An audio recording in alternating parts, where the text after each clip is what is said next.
First, I would like to thank everyone for being here. I really appreciate seeing all of you, and as always, appreciate your continued generosity and support that allows us to continue to offer these practices globally, nationally, locally, for free. So anything you can do to continue to support us is greatly appreciated as we do our best to serve others and make these teachings available. So thank you, and to also just thank you for your participation. That goes a long way in creating a strong environment for practice. Sukuzan asked me this morning about 10 minutes ago to give this talk, or 15 minutes ago. So just thought it would be best to do mountains and rivers this morning. I know most of you. For those of you I don't know, my name's Chiezan, and been living here at the monastery for the last 12 years, about studying with Sokuzan and function as his Dharma heir and the prior or the Sukantsu here at the monastery.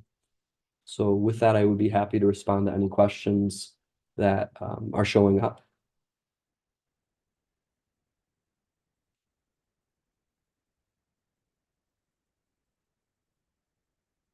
Beyond bowing, I'm curious what the most disappointing aspect of meditation practice has been for you. If something stands out as it wasn't what you thought it was. I don't think meditation practice is what any of us thinks it is, and every one of us has our own story. And I would just say that similarly to the disappointing qualities of meditation, it's also when we stop struggling with those, it's the most comfortable part of meditation, which is that you begin to see meditation as not an activity. It's not something that you do as a form of exertion. There's intention to get to the cushion, intention to look at the mind, but the ease of the practice comes when you see that that's not necessarily an activity that is forced upon your experience, that you actually just have an opportunity to sit there. It's the rest of our day, our rest of our life that is so overwhelming with demand, cultural demand, self-imposed demand, communal, societal, economic, familial demand. Whereas in meditation, it's perhaps one of the only areas where you're being encouraged to just show up, to just be there, and there's no expectation for production. So the disappointment is that it's not necessarily a practice to be perfected or accomplished, but at the same time, the relief is that you actually can just be there, and that's enough. I feel that as we begin to see that in meditation, as we begin to just show up for meditation, that type of training, which is so contrary to the other demands of the world, begins to permeate the rest of our life, where it's frightening because we don't know what to do, but the liberating part is we just show up, we just function. And that's something Sokuzan instructed me on years ago. It's just function, and that is not defined by any standards. It is showing up in the midst of whatever is occurring, and the vulnerability to receive and not come to any conclusions about it.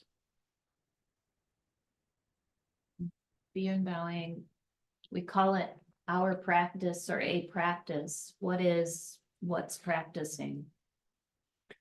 Initially, I think that there's a lot that's practicing. We're confronting a paradigm, we're confronting another way of approaching our mind and our reality that is so contrary to every other form that we're taught as children, starting at an early age with how to behave and going to school and how to succeed, accomplishing, acquiring.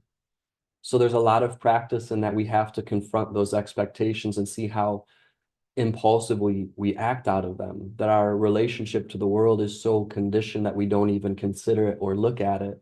So the practice is to begin to give attention to what we take for granted.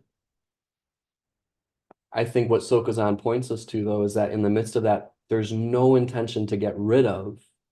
So that knee-jerk reaction, that impulse, that conditioning is not an obstruction if seen clearly. But when we don't see it clearly, we just go into autopilot and we just relate to the world out of our prejudice, no matter how subtle, no matter how innocent, no matter how much consensus there is around that prejudice.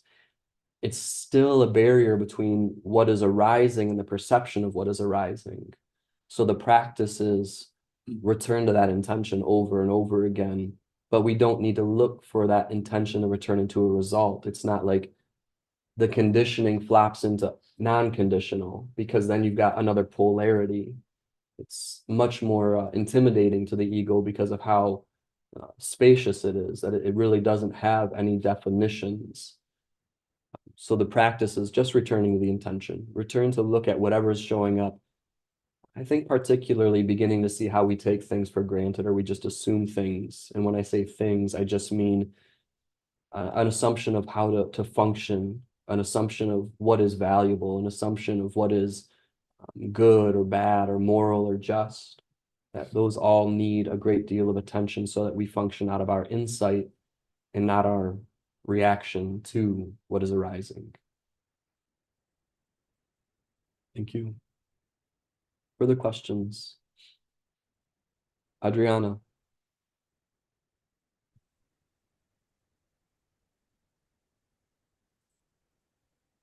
Don't have any sound again, Adriana.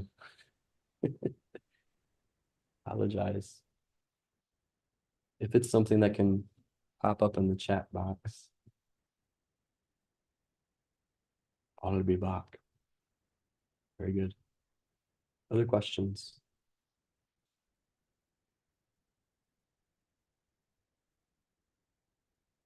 Paushan bowing. Aoshan. What does it look like to function out of intention or insight, bowing? In a sense, you don't have to function out of the intention. You just have to return to the intention. Because if we function out of, there's still some sort of mentality of fruition or gaining. So we return to the intention, which is very simply put, to see the truth or to function for the benefit of others. And so the intention is not prescribed activity. The exchange I come back to often is there was a Zen master in the early Tang dynasty. His name was Chiezan. And Chiezan is considered the founder of the first house of Zen, a descendant of Matsu and Baizhang and Huineng. And when he was asked by his student how to function, he told his student, he says, "I don't tell you how to act just to see clearly." And so I really appreciate that, because here is this grand master of Zen saying, I'm not going to tell you what to do. I'm not going to define activity for you, but I am going to return you, intend to see the truth. And so how do we act out of intention? Just return to the intention. If we have too much of a roadmap, there's a lot of assumption that has to go into that. So the vulnerability of intending without, you could say intending without extending. Intend, but then don't reach out into the world out of that intentions. Be with the intention, look at what's showing up, and in as far as you can, endeavor to, as Sokuzan says, don't do anything unless you have to.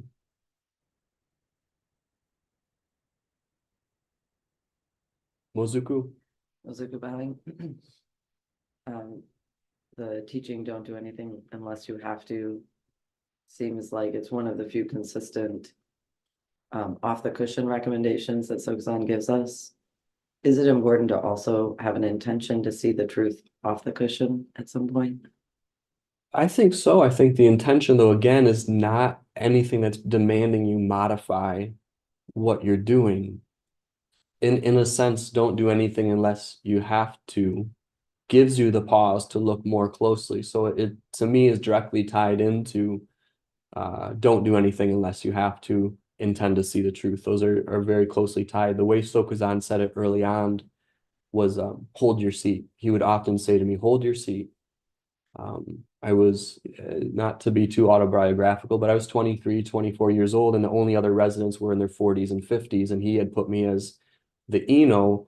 And so that was his constant refrain, just hold your seat, don't do anything, hold your seat.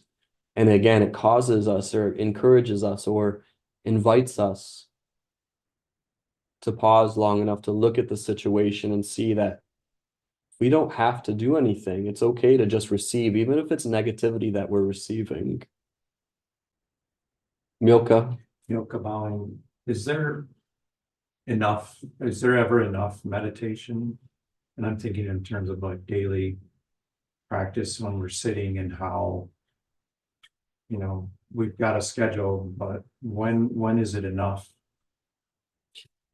That's very personal and situational because there may be weeks, months, or years where you're able to sit 5, 6 hours a day. And there are times where you're hopeful to get in 30 minutes a day. You intend to get in 30 minutes a day. So I don't know that it can be prescribed, but again, when we are given that instruction, sit as much as you can, it sets up that tension, that expectation, that aspiration to succeed. And you never really succeed because even when you go into solitary retreat, maybe you go in for 10 days, 20 days, 30 days, and you're sitting 8 to 10 hours a day, and you get to the end of it, you've not accomplished anything. So did you sit enough?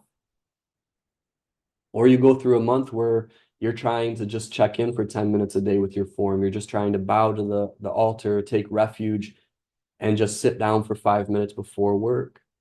And can you say that you didn't sit enough if that's what you're able to get in? So that's where I feel it has to be done very closely in tandem with the student-teacher relationship.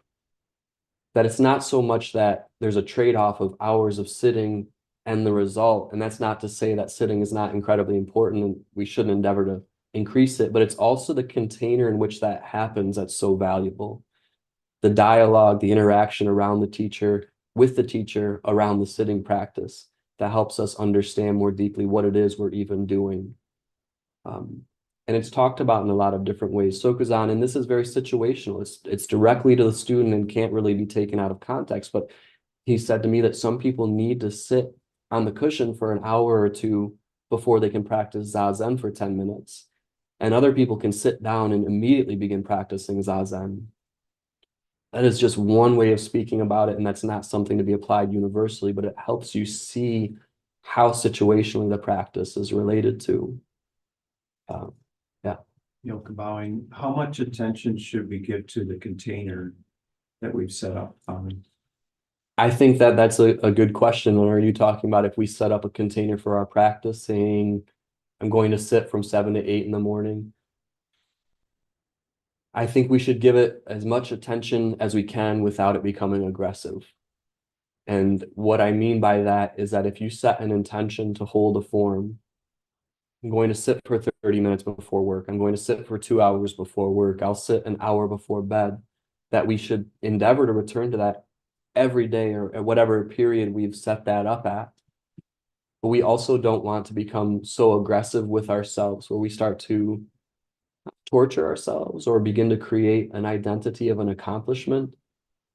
And so we return to the form. We continue to return to a form that we set up. But those containers are really helpful in giving us something to relate to. Yoga bowing. What is the torture or accomplishment showing us? Here's a biased statement.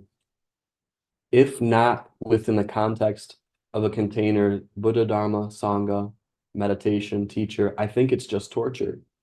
I think we're just creating further confusion by layer after layer, creating an identity of someone who's so stoic and someone who's so aggressive that they are going to accomplish something.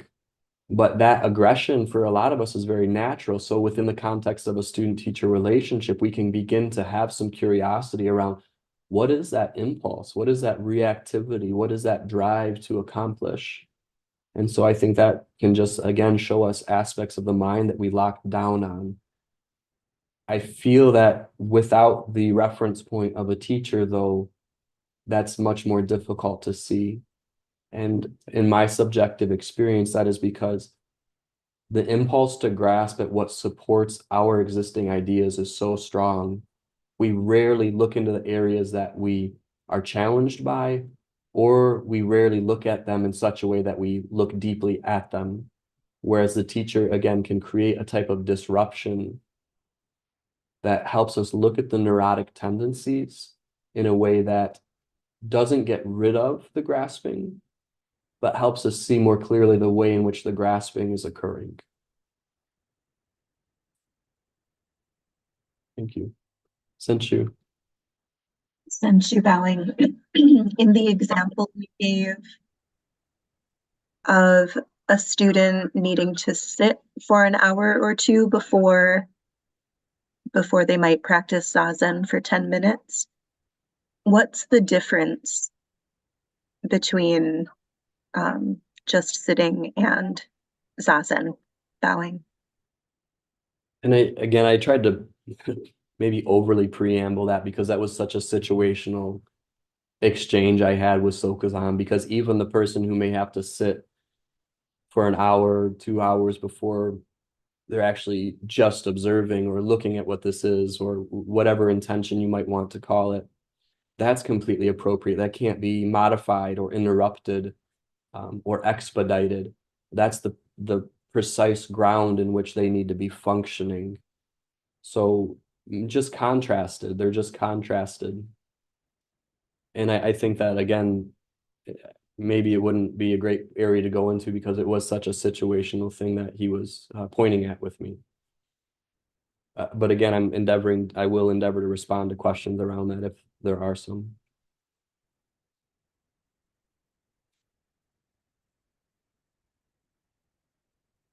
Shodo.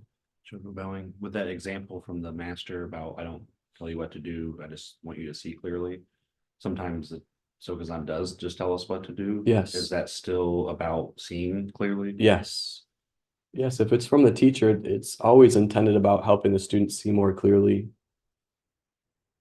We've talked a little bit about the 3 turnings of the wheel of the Dharma, and that first turning that the Buddha set forth in the Pali Canon, in the most traditional suttas, set up very strong guidelines in monastic discipline for the students.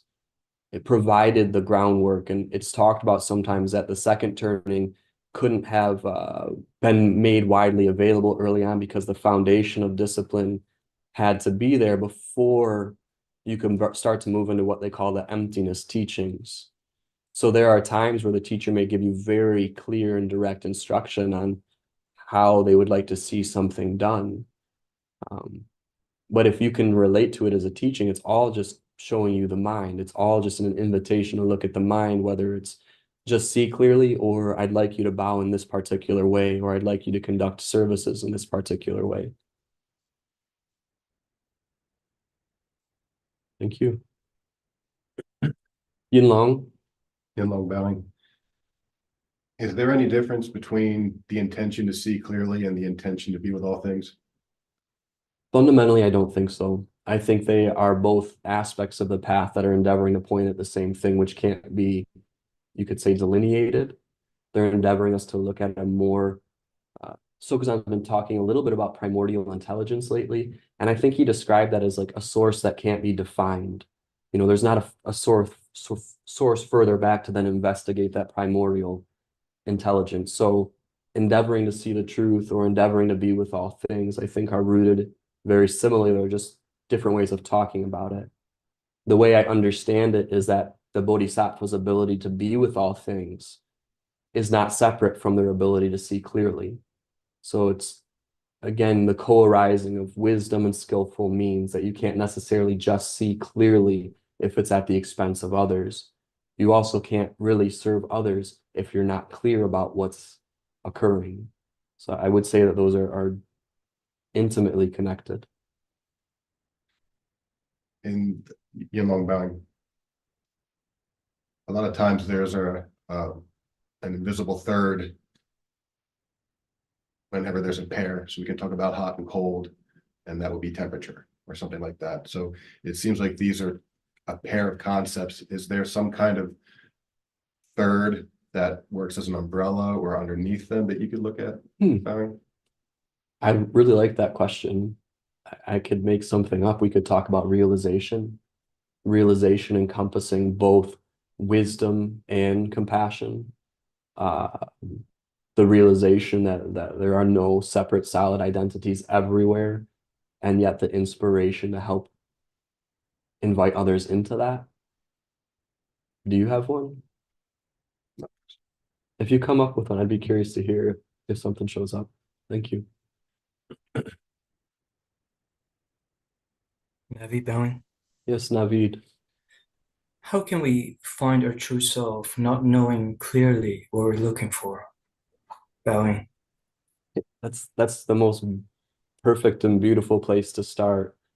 And Navid, I know you've been coming around for a long time, and you probably heard some of my talks on the 5 houses of Zen. And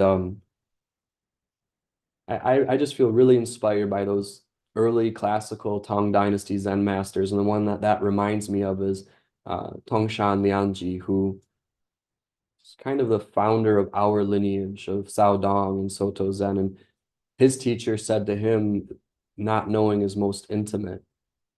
And so I don't know that I can resolve what feels like a conundrum, and nor do I feel like it needs to be resolved. But it's in the very midst of that confusion or not knowing that we actually have the openness or the consideration to see what shows up in front of us. Whereas if we fixate on an idea or an identity of a true self, anytime you look at something like that, you have to ignore other things to maintain that. And so in that not knowing, while I think it's still an aspect of path, it's to me a very strong relative expression of just how vast this is and the spaciousness of it. And it seems like very difficult to enjoy ourselves if we do know. It's in that not knowing, when we're not struggling with it, that things become much more workable, because there's not a position to oppose anything else. That workability, again, though, is not excluding negativity. It's not a protection from the world. It's no longer separating from every quality, every energy, every texture that is arising. We just don't contrast it with our own position or preference.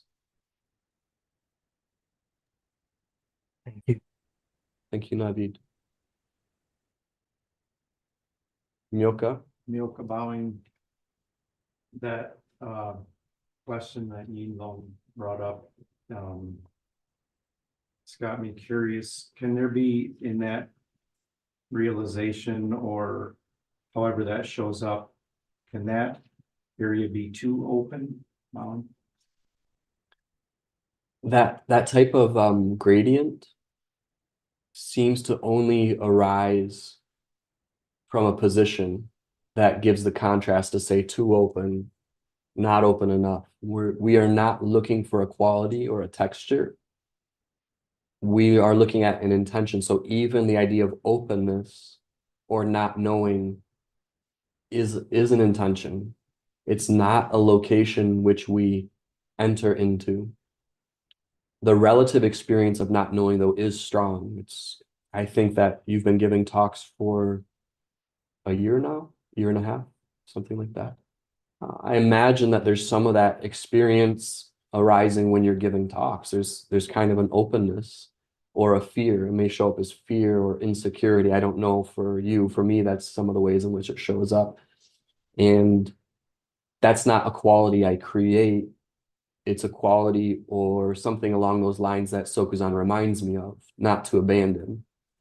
So to just be in the midst of whatever's showing up. And when it changes, don't try to go back into what it was, and don't look for what it's going to become. It's just being with it as it arises. Milk bowing. What is the intention of not knowing? You just express something like that, but yeah, that's more what I want to know is, yeah, what is that intention? The intention of not knowing is to receive. If you are fixated on something, if you are fixated on knowledge or position, it's very difficult to receive because you've already accumulated something. So it's like that image of the teacup already being full, and then you're wanting more tea. Whereas the not knowing is more about receiving your world as it arises, receiving the teacher, receiving the teachings, receiving the Sangha, receiving consciousness as it continues to arise in all of its forms. But we can't just look to idealize it in that way. It's whatever form it's showing up, and that may be the struggle, it may be the demand, it may be the fear or the insecurity. And to look very closely at how we take what arises in consciousness and we try to get it to point to something because we want meaning. We want it to mean something. We want it to be tangible so that we can get a hold of our path. And we can endeavor or intend to just see it as it arises, to not necessarily buy into that cycle of of meaning. The way Sokuzan has talked about that is the why because situation. We ask for why, then we get a because, and then why, and then because, and why, and because. And his question is what? Always, it's always what.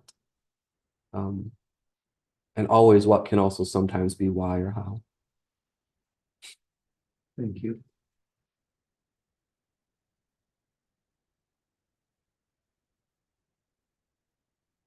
Junshu. Keep bowing. The question around this isn't clear yet, but maybe it'll come up. When Sokuzan talks about communication, almost always he talks about listening.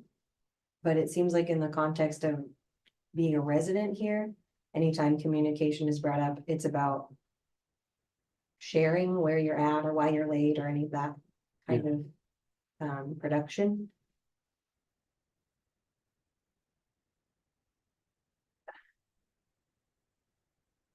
Is there a difference there when he's talking about communication in terms of being a resident? Practically, you could say so, but there's also a receiving that has to occur in the midst of that, which is our own elaborations around that. How irritating is it for you? There. Yeah. So what is that? Because nobody's taking that information and saying, oh, Junshu's doing this. And maybe I'm just a really bad functionary. I never know where anybody's at. Everyone tells me where they're at, and I have no idea where anyone's at any time. So what is that irritation? So there's your reception, there's your receiving. I feel that another aspect of our communication is the intention to include others, to acknowledge our path, to acknowledge our vow in a lot of different situations. It can tell you it's not it's a little distasteful. We want to have some sort of territory that's ours. But it's very difficult to be a bodhisattva and maintain too much territory. It's not that we go in and we tear it all apart, but we may have to look at how our vow challenges us. Our vow creates discomfort that we wouldn't necessarily have to relate to if we could just isolate ourselves in a more traditional way. So the reception of that communication is just noticing how much preference remains and knowing that it's not a matter of living up to an ideal or getting rid of the preference. I would say of all the residents that have come through here, which is several dozen, the two things that are struggled with most are communication and book study. Those two are just something is really abrasive about book study and communication. And so that probably is a good indicator of why those are so important for us to return to. Not out of aggression, not maintaining it, but to continue to return to it as we're able to.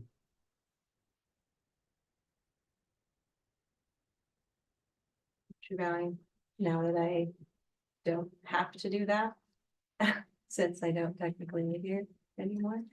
Am I missing an opportunity to practice? Or am I missing something? No, I don't think we can evaluate containers. It's if somebody's living here, it's because they need to live here and train in this way. I don't know that it should be held up as like the gold standard because everyone's relating the practice in an incredibly intimate way that may look nothing like one another. There's 48 people joining us on Zoom today, and there's a tremendous richness in the practice that shows up on Zoom. And is anybody not practicing correctly or fully because they're, in Brooklyn or Florida or Kentucky or Toronto or Iran? No, there's so much support that is provided just by showing up. And I think, again, that richness is amplified because of the relationship to a teacher. And so you have to give the teacher the benefit of the doubt. You can pose those questions to the teacher, and on occasion, he may say, you should get here. And I think I would say that for anyone joining us online, if the means to be here are possible for a visit, to have some face-to-face, please come visit us, come stay a few days, come stay a week, come stay a month or a year. But if that's not possible, just return to those vows, return to those intentions, the refuge vows. You've done enough.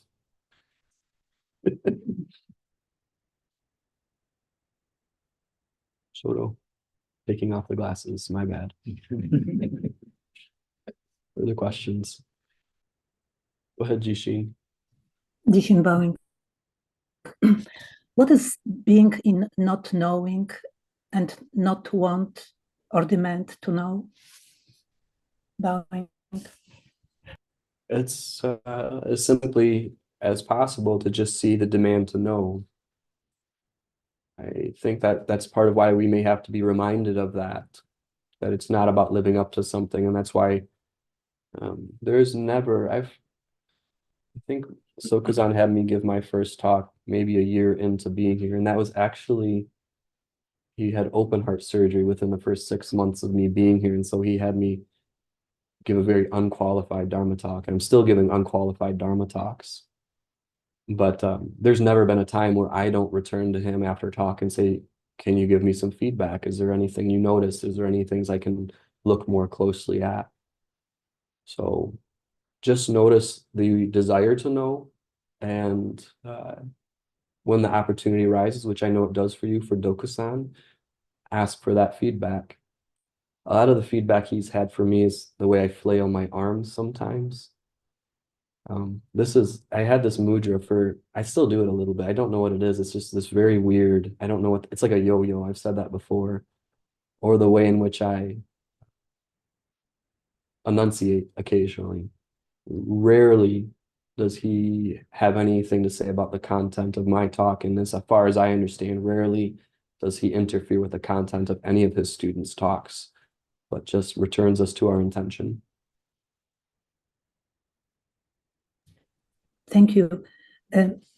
What would be the difference between wanting to know and not wanting to know while being it in not knowing? Bowing. There's not a lot of difference. And that's why neither one of them should be aspired towards or away from, because if you try to create one at the expense of another, it's still trying to maintain something that's unreal. So that's why we return to an intention. Endeavor to not come to any conclusions while simultaneously being aware of the conclusions that spontaneously arise. We endeavor not to accomplish anything, and at the same time, we notice the impulse to accomplish in a traditional sense. So that teaching has become more and more important, and I think central for so many of us in the teaching of intention. And why that's so important is because intention doesn't make any demands if we relate to it in the way that it's being presented. It's very soft, and at the same time, it can be very clear. Endeavor to see the truth, intend to see the truth, intend to be of benefit to others. How do we do that? I don't know. So what do? Continue to look at that not knowing. Adriana had a question. Is taking the vow to be with all things a declaration of faith or conversion to Buddhism? I don't think so. I don't know. For some people that works differently, converting to Buddhism, or Sokuzan's used the word of card-carrying Buddhist. I don't think he actually has a card, but he's used that on several occasions. You formalize your commitment to the path. You formalize refuge. You formalize the Bodhisattva vow. You formalize the 10 grave precepts. So you could say there's a formal acknowledgement to follow the Buddha's Dharma. Faith is something that's talked about in some cases traditionally. The poem I think of is Sosan's Faith Mind, the Sin Ming. So sometimes it's translated that way, but the way Sokuzan talks about that, and if you're writing it down, Red Pine has a wonderful translation, Shin Ming, HSIN Robert Clark also had a nice one. They're very short. But Sokuzan talks about as giving something the benefit of the doubt. You don't know. You don't know what it is. You're stepping into an arena. How could you even fathom saving all beings? What is there to be saved? And yet we have the intention to do so. So there's some consideration that there is basic goodness. There's some consideration that our root situation is Buddha nature. But we don't know that. So there's some benefit of the doubt, or you could say faith involved in that. But we just have to be careful that it doesn't solidify so much that it replaces our own intelligence with an idea of what that means. And so we return to the intention. The intention is not swamped by faith. The intention is not swamped by ideals. It's just a very simple touchstone to return to. It's difficult to do that on your own. Adriana bowing. I can hear you. Oh, great. Is it necessary to have faith? Bowing. Not necessary, no. I think that again, it may be an aspect of the path depending on the individual. But I don't know what you would have faith in. I mean, the path, yes, there's path, there's inspiration, there's an intention to work with this. You have faith in your teacher that they have the insight to point you directly at what this is, or you have some sort of faith that this practice of meditation is helping you live a more direct and sane and open life. But again, it's just a quality of the path, and we talk about that as we're still working, we're still taking this step by step. When we read about fruition, I don't know that there'd be anything to have faith in. There's not some central, discrete source of wisdom or goodness that you can't really discern that from anything else. So I would say individually you may work with that term faith, but I know it's not one that Sokuzan particularly promotes. It's one that again has not necessarily shown up strongly for me. Go ahead. One more. Yes, yes. Is it okay to not have faith? To be without faith? It is okay to be or show up in whatever way you're showing up, as long as, and not even as long as, I should just say full stop. Whatever shows up is completely appropriate. To be on the path, we just give it our attention. And so belief and disbelief is the materials are the same. It's the same trap, belief and disbelief. So atheism, theism, it's taking something to be the truth without really any backup or without any evidence. And so the awareness itself doesn't have an agenda. The awareness is to just see more clearly. So you don't have faith, we're aware of that. Or you find yourself just having an emotional connection or a strong like belief or devotion, that's also to be included. The need to modify anything is really minimal. We can modify the body by holding still and upright and keeping the senses open. There's a modification, but it's pretty simple. Ozuku. Ozuku bowing. I'm still thinking about your comment about it being 2 hours before some practitioner might start doing zazen. I've heard Sokuzan respond to a question that daydreaming is still shikantaza. Yes. So still, what is not doing zazen? You can't not do zazen. You got me. You can argue with him. He said it, not me. I think that's if you can see how profoundly rich that exchange is and how the consistency is not there for us to rely upon. I don't know how to describe that, but I can certainly look at the way in which, and any one of us can, the contrast of practice over time. And there's nothing to be done with that, but how that triggers us, how that evokes insecurity or like what ifs or what about or didn't you, like that kind of impulse. That's where the richness of the teaching is. It's not that ever needs to resolve or make sense. The teachings don't ever need to make sense for us to see our mind. We study something very complicated, like for some of us, it's very complicated. For me, it is Dogen. Dogen is complicated. It's completely layered with imagery and symbolism and things I don't quite understand, but my ability to train my mind studying that is not limited to understanding it. It's how it shows preference, how it points that positionality that's so rich.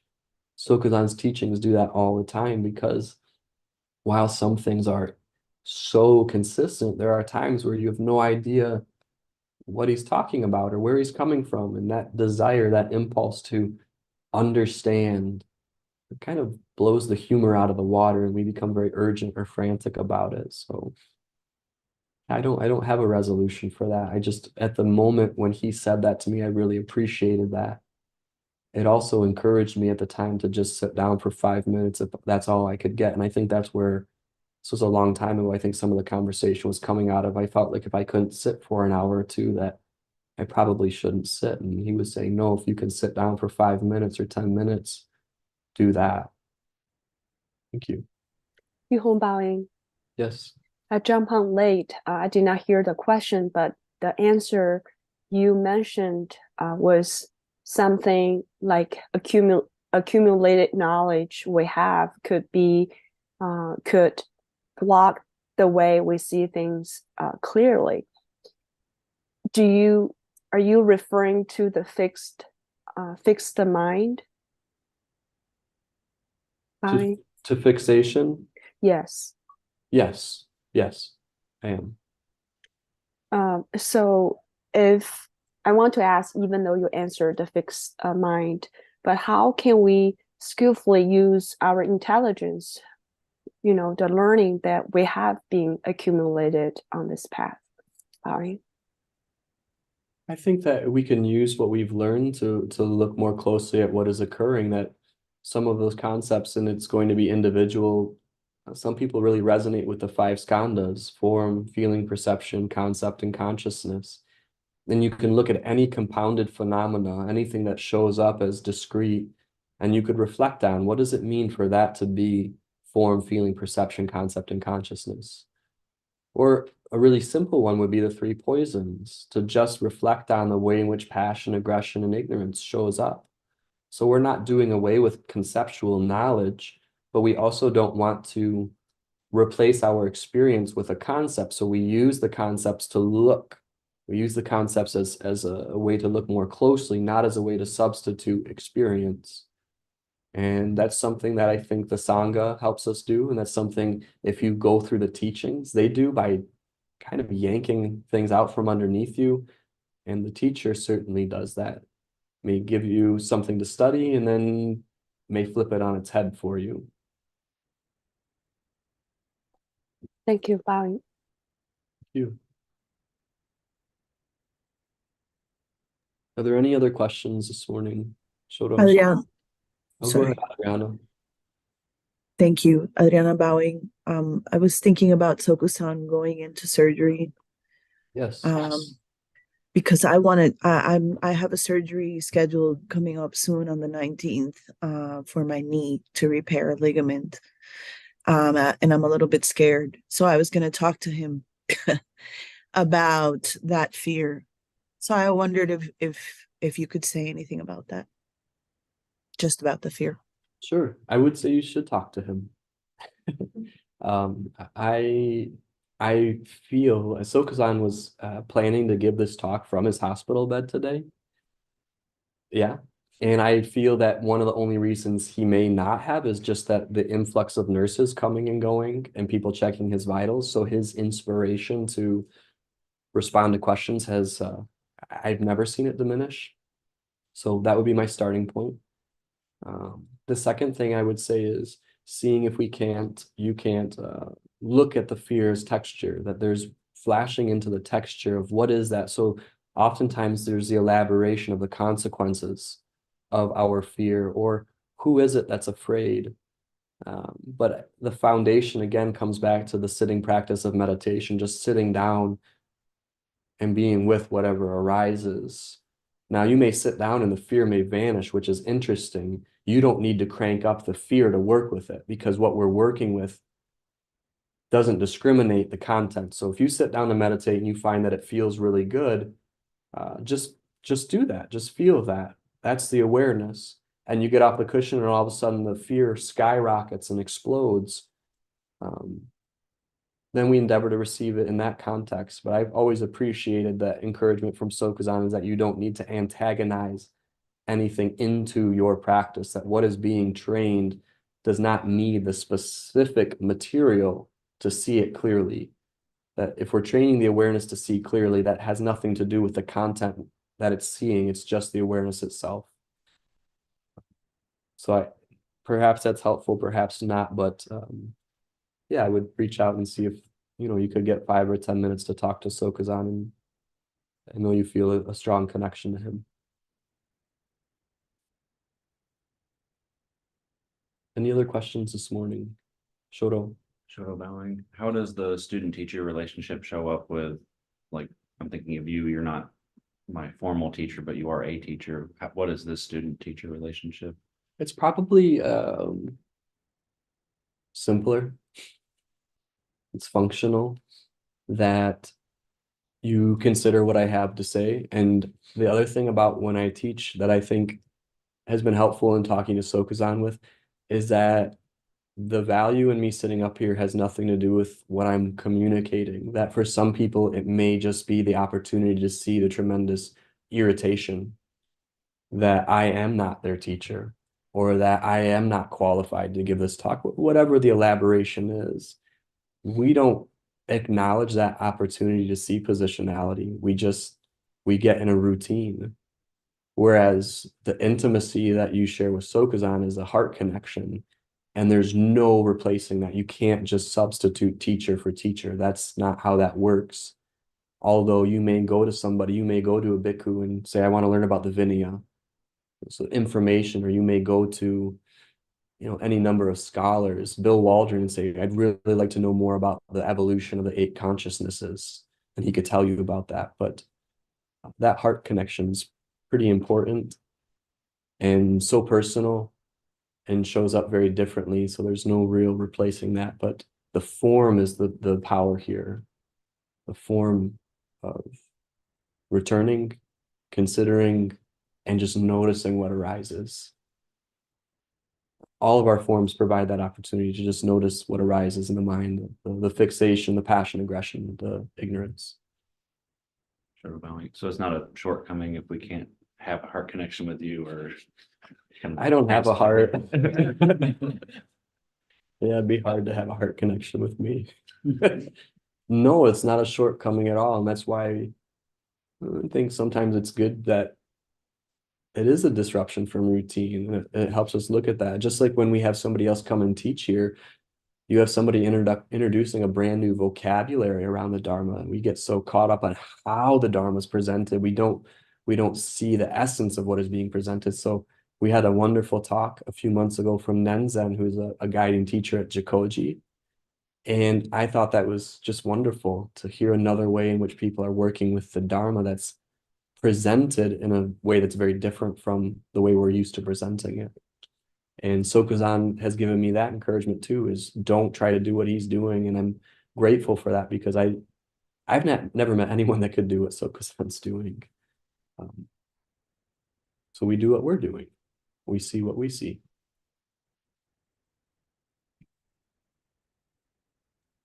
Yihong bowing. Yes.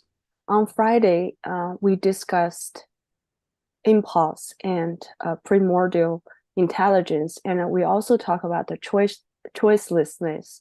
And I want to ask a question, especially as a parent, not just as a parent, just like if something happened to a close family member, for example, could be some harms. How can we not blame others?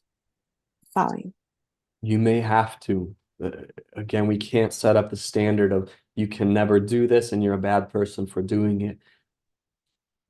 The simpler we can relate to it, the better, meaning that the blame may show up impulsively. You can't help it. But we may be able to not hook up, as Sokuzan says, not hook up the vocal cords. So we may not be able to create it into an external situation where you're actually arguing or yelling or condescending towards somebody. So to whatever extent that elaborates the blame, that's the extent to which we see it. And just be careful. You have to have some generosity with yourself, that you're not going to be able to just cut some imaginary cord and that just stops. So to be generous in giving your attention to the way in which it shows up.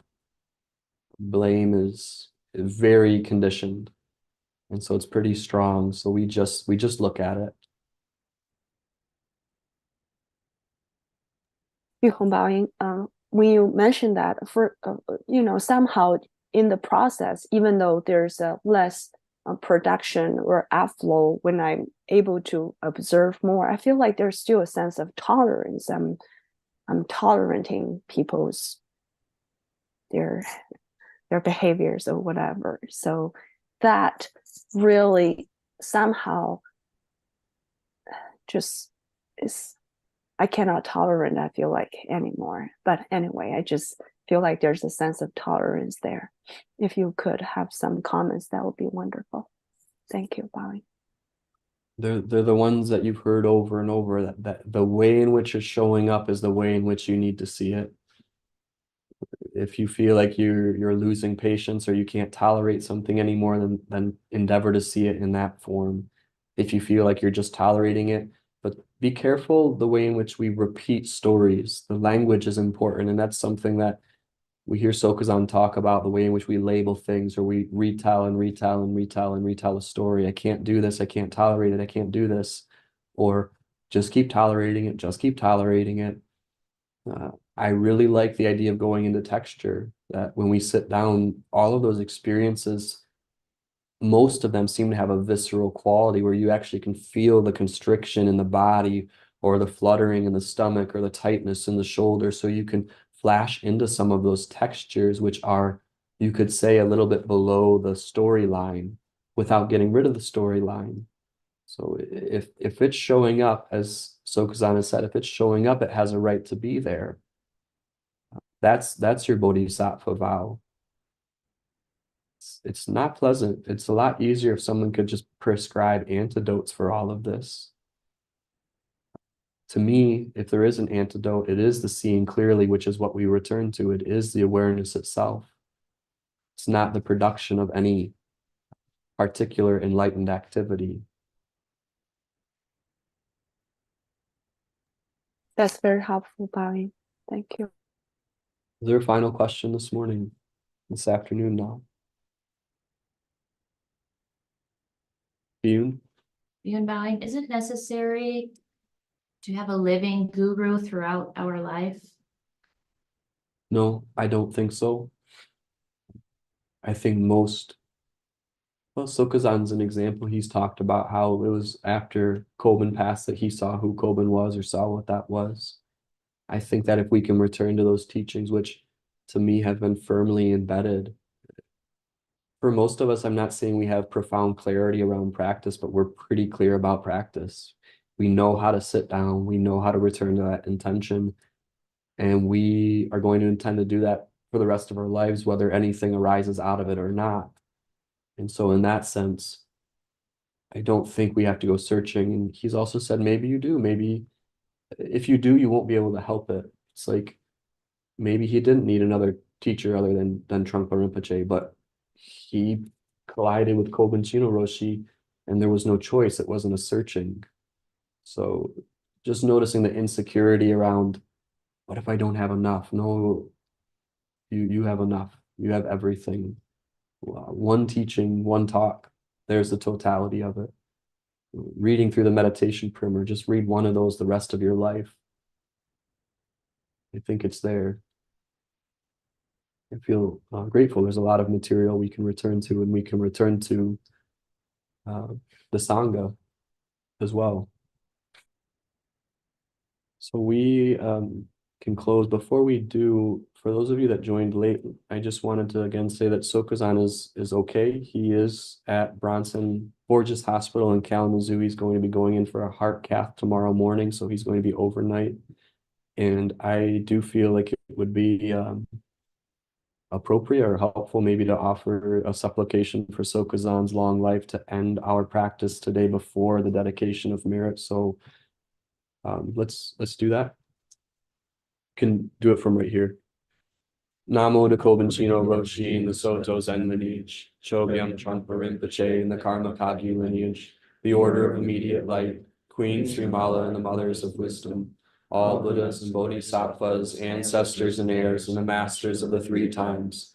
You are the Vajra-like awareness, manifest for all beings, as a mountain, as the Garuda, outrageous and inscrutable. May that mountain, patient and immovable, be a platform for Buddha activity to flourish in all directions and times. Please remain so that we may awaken into true devotion and fulfill our vow to liberate all sentient beings. Om Ahum Vajra Guru Padma Siddhi Om. Thank you for joining us. Thank you for sharing your practice with us today. We'll stand and dedicate the merit. I'd like to start by thanking you for being here. As Sokuzan often does, just let you know that we really appreciate all the support you show through your contributions and your participation. There's a great deal, and I mean a great deal, that goes into keeping this functioning, operating up and running, just being able to continue to make these teachings available, let alone the maintenance of the building. So anything you can offer is always greatly received and appreciated. And again, if nothing else, your greatest gift is your participation in these teachings and practices.